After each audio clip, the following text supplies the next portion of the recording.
So I moved from the US to the Gambia with my whole family.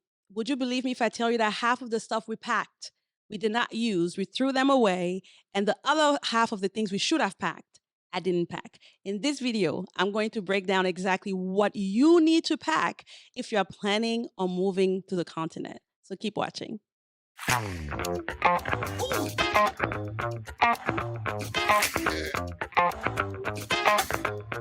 The first big mistake I made was around furniture. So we lived in Frisco, Texas, and we had a 3,000 square foot home. And when we were thinking about moving, we kept debating, do we sell our furniture? Do we not? Do we move everything? We were already moving the cars. And if we were going to bring our furniture, we probably would have needed another container. And so when we add up the cost, and let me know if you want my husband and I to do a video on container cost and all that stuff and shipping cost. But so we were like, it might not be worth it. We can buy furniture when we get on the continent. It's not a big deal. Let's sell everything. And so we sold 99% of our furniture, couch, beds, dining table, you name it, we sold it. I was selling like it was a new business I had started. However, 4 years in, and now looking to move from the furnished home we are in to an unfurnished place, I have regrets. We should have moved with our furniture. Number one, our rent was so much more because we moved into a furnished home. So we spent, I don't want to say wasted money, but we spend money every year because we didn't have our furniture. And secondly, now we are having to buy new furniture. And when I tell you the cost of furniture on the continent, specifically here in Gambia, is crazy. Do you hear me when I say it's crazy? Just to give you an example, a bed frame that I could buy at wayfair.com, a queen size bed, or $250 here will cost me at a minimum $1,000 or $1,200 at a minimum. Excuse me, what's going on? And so I would say that was one of our big mistake, was selling our furniture. We should have moved with all of our furniture. Number two was overstocking on toiletry. I don't know where I thought I was moving to. I don't know if I thought I was moving to a place where there's never going to be soap or toothpaste. And it is so funny because I grew up in Cameroon, so you would think I would know, right? Like you would think I would know I could go to the supermarket and buy stuff. But your girl went to town. It was Black Friday. I had learned about couponing and I knew I could buy like four soap for the price of eight. And so I went in. I have a whole spreadsheet. I bought probably 100 piece of soap. I bought lotion. I bought toothpaste. I was never ever gonna go to America again. I would never have access to toothpaste, and God forbid we don't have toothpaste. That was a mistake because I didn't consider that things expire. You might be like, Sandra, duh, don't you think? Listen, that's why I'm doing this video, because there might be another person, just one girl, just another person like me. So don't make that mistake. Don't overbuy. Yes, buy these things is great, especially if your skin is sensitive and you have your favorite stuff that you like and your favorite brands. Yes, but please keep in mind that these things will expire after a while and you will have to throw them away or give them away. Mistake number three was electronics. Obviously, you want to pack your electronics, but because we're coming from the US to Gambia, they don't have the same voltage when it comes to electronics. And that was okay for some of our stuff because we could use converters and all that stuff. But for the blenders and the irons, if I tell you the number of Neutral Bullet, I need to stop giving brands because I think I'm supposed to be getting brand deals. But the number of blenders that we blew up because we were trying to make them work here and it would just blow up because of the voltage is ridiculous. So I would have not bought those things and purchased them in Europe. I wouldn't have purchased them locally because the electronics that get sent on the continent is a problem. So I would have bought them UK or somewhere in Europe. So that is a mistake that we made that I don't want you to make. The fourth mistake was clothing. So number one, I didn't realize that it gets cold in the Gambia. So I sold and donated all of our winter clothes. And then when I got here, when it gets cold, it's cold. It's like in the 70s. And I'm like, wait a minute, we need a sweater. Granted, you can buy those things here, but I didn't realize. The second thing was because I was coming into a Muslim country, I brought in a lot of conservative clothes. Your girl, I was like, oh no, I can't take this, I can't take that. They're gonna kick me out of their country. What do you mean it's not a Muslim country?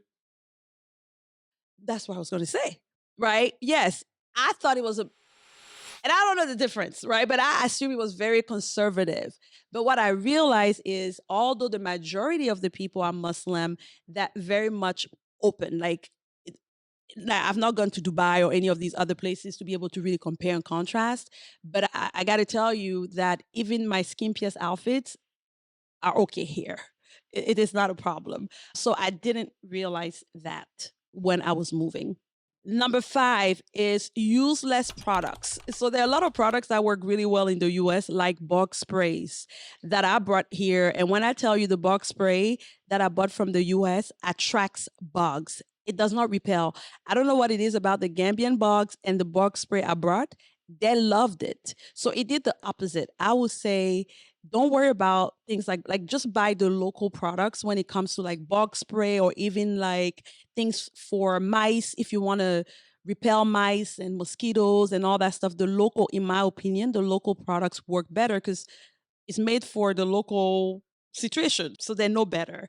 So I wasted money and time trying to find those things. Even like malaria medication, it will cost you an arm and a leg to get those products in the US, while here you can get it for $2. In the US, I think they quoted me like $150 for malaria medication.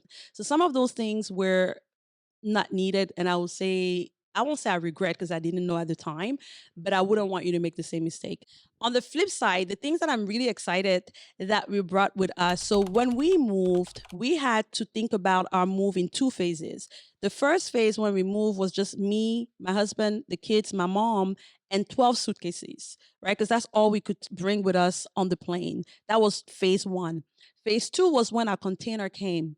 Our container was supposed to get here within 8 weeks. It didn't get here. It took 6 months. That's a whole other video. I'll need my husband for that because it was traumatic. But I'm glad that I thought of the move as two phases. And so when I was packing the suitcases, I asked myself, what are the sentimental things that are going to make us feel like we are at home that I should pack? And so things that usually you may not think about, like family pictures, became really important because remember, we are in this new country. We don't have any friends here. We knew a few people here, but like we are away from everything and everyone we've ever known.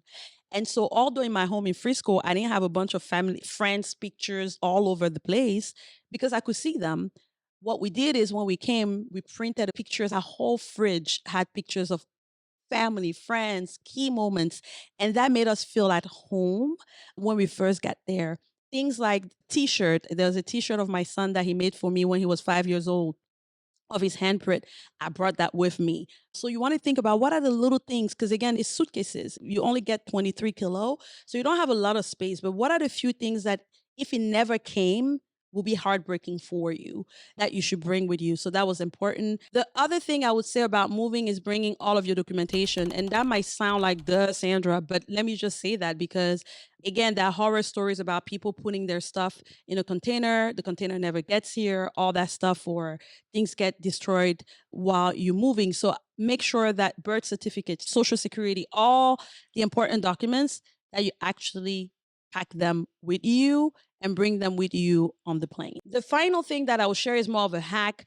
Make sure that you record everything because it got to a point when we were buying things and preparing for the move that I couldn't remember if I had bought aluminum foil or if I had bought soap, right? It becomes overwhelming. But I created a spreadsheet that had every single thing I purchased, how many, what it cost me. I had all of that. So let me know if you want that spreadsheet. I'm going to do my best for us to put in the link in the description. And so you can just put your email and it'll give you access to the spreadsheet of everything that I purchased when we're planning our move because it was quite a lot. That sums it all up. What I regret buying, what I was really happy that we brought with us. I hope this was helpful. Please make sure you put in the comment any questions you have about what you should pack, what you shouldn't pack, all that stuff. I'll be in the comments answering them. If you found this video helpful, make sure you like, comment, subscribe, and turn on your notification. Thank you so much for watching, and I'll see you in the next one. Bye, guys.